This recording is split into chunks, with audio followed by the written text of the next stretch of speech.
kasih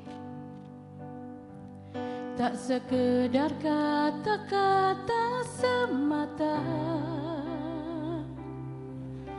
ia nyata dalam perbuatan sehari-hari.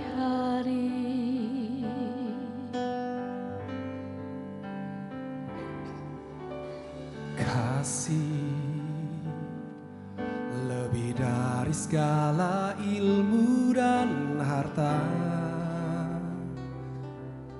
ia menolong mereka yang lemah dan tak berdaya.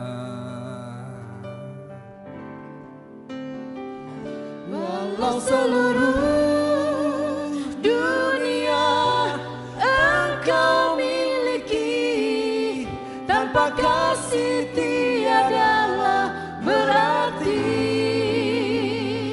Walau seluruh ilmu engkau dapati, tanpa kasih tiadalah berarti.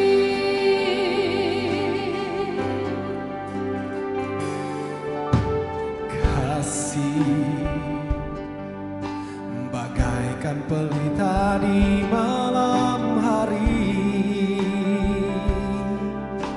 menunjukkan jalan bagi mereka yang tersesat.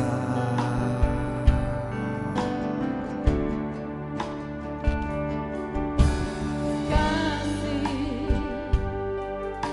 bagaikan mata air yang jernih, menyegarkan mereka yang penat dan dahaga. Walau seluruh dunia engkau miliki, tanpa kasih tiadalah berarti. Walau seluruh ilmu engkau dapati, tanpa kasih tiadalah berarti.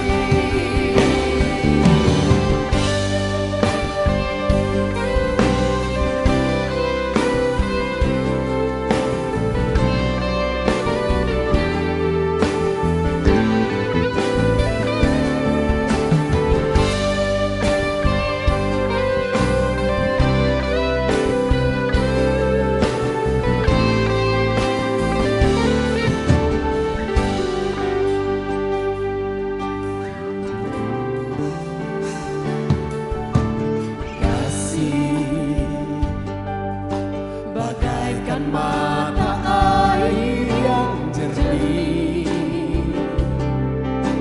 menyegarkan mereka yang penat dan dahaga. Walau seluruh dunia engkau miliki, tanpa kasih tiadalah berarti. Walau seluruh ilmu engkau dapati, tanpa kasih tiadalah berarti. Walau seluruh dunia engkau miliki, tanpa kasih tiadalah berarti. Walau seluruh ilmu engkau dapati, tanpa kasih tiadalah berarti. Tanpa kasih tiadalah berarti. Tanpa kasih tiadalah berarti.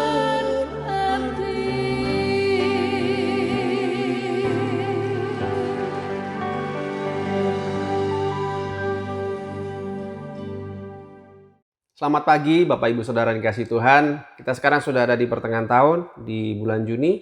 Bagaimana? Apakah kita masih semangat menjalani hidup atau kita sudah mulai khawatir akan masa depan? Nah, biasanya kalau di pertengahan tahun kan semangat udah mulai agak-agak kendor karena menghadapi berbagai kenyataan hidup, masalah, tantangan, ya saudara-saudara.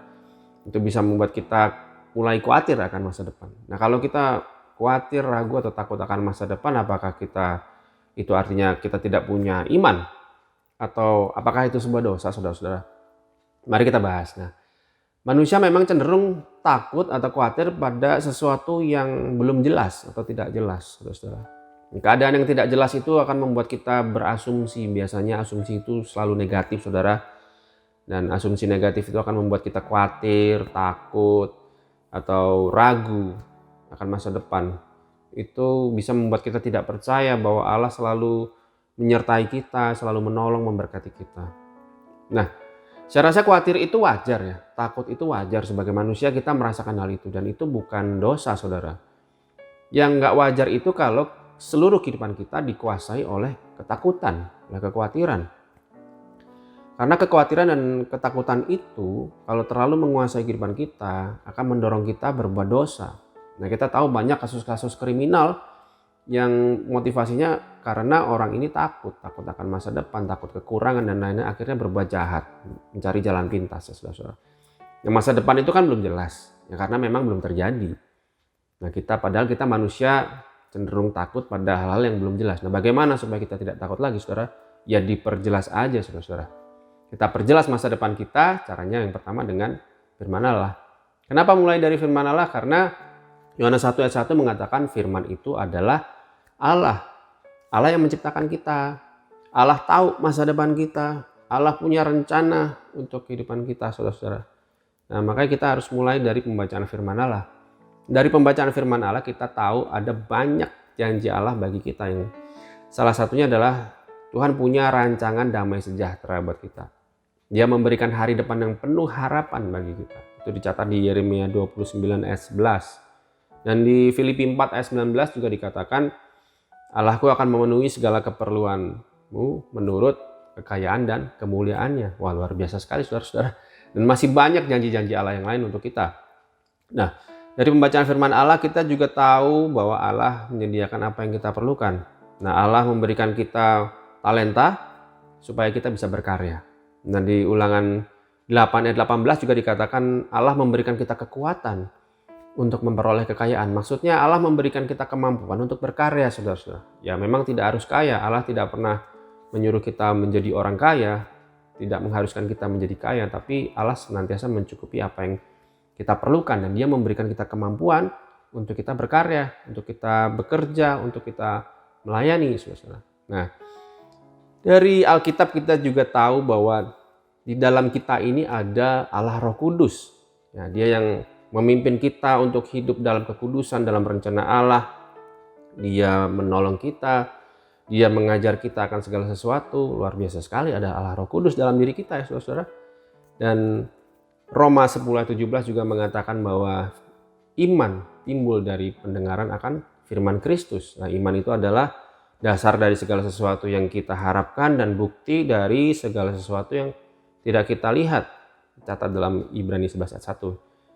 Nah kan masa depan kita belum bisa lihat, tapi kita punya iman bahwa kita punya masa depan yang penuh harapan di dalam Tuhan. Kita mengimani hal itu saudara dari pembacaan firman Allah. Nah yang kedua adalah kita mulai bertindak. Ya, karena Yakobus 2 ayat 20 mengatakan iman tanpa perbuatan adalah iman yang kosong. Nah kita bertindak apa? Ya, yang pertama-tama pasti kita harus mengembangkan talenta kita menjadi sebuah keahlian. Dan kita berkarya dengan menggunakan keahlian kita. Dan kita dibayar mahal karena keahlian kita. Ya, saudara-saudara. Makanya talenta yang Tuhan sudah beri harus dikembangkan menjadi sebuah keahlian. Supaya kita bisa berkarya, bisa melayani. Ya, saudara-saudara.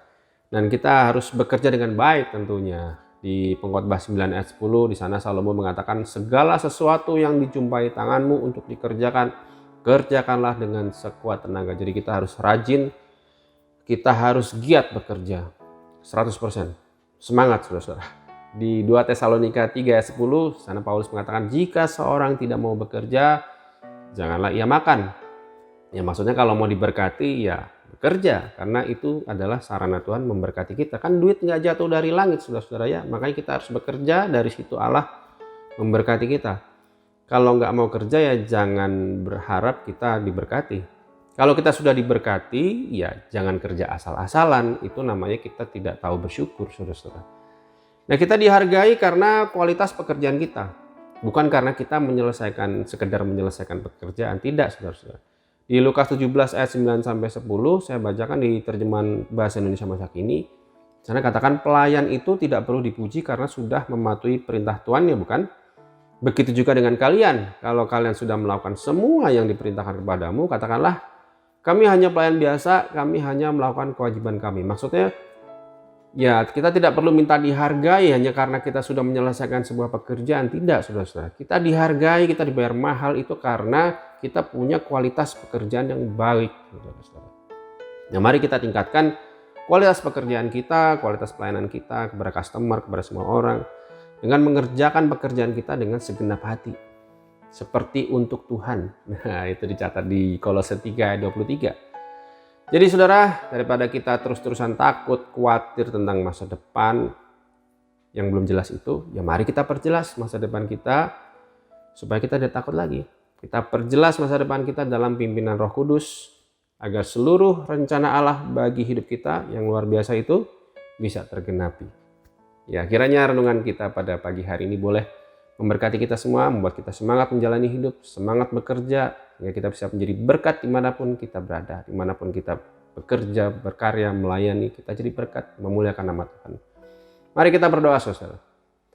Tuhan Yesus, terima kasih untuk janji firman-Mu, bahwa kami punya masa depan yang penuh harapan di dalam Engkau, seturut dengan rencana-Mu. Mari Allah Roh Kudus, Engkau yang memimpin hidup kami, supaya kami hidup seturut dengan kehendak-Mu, seturut dengan rencana-Mu. Tuhan tuntun kami dalam setiap apa yang kami hadapi, kami kerjakan. Tuhan kuatkan kami senantiasa. Terima kasih untuk firman-Mu Tuhan. Kami terima firman-Mu dan kami lakukan dalam kehidupan kami. Di dalam nama Tuhan Yesus Kristus kami berdoa mengucap syukur. Haleluya. Amin. Tuhan Yesus memberkati.